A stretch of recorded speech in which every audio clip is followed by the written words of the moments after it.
So what do I mean by your mindset?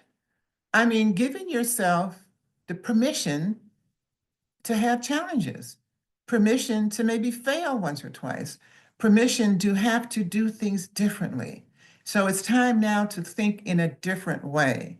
It's not like you are in control completely. You may have lost your job, but that might have been opened a door for you to do things that you want to do. I remember years ago, decades ago, I worked for a company where I would go visit companies where people were just laid off or fired. And I was expecting it to be just a depressive, difficult situation. And what I found instead were a number of people that were just gleeful. Their thought was, now I can go do what I really want to do. The job was just to have a living, to make money, to do what society says you're supposed to do. But now they could go explore who they are, explore different ways to live, maybe different places to live, but making changes. Change is inevitable. There's nothing permanent about this planet Earth. Trees grow, they die. People come on the planet, they pass on. Things that you have, they rust, they break down, you have to replace them. Everything you look at. Some things only last a short time.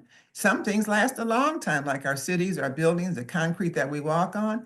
But eventually, everything changes. You look around when you're driving, you go past mountains, you see that there's areas or striations, so to speak, and you can tell that at one point it was underground in the water.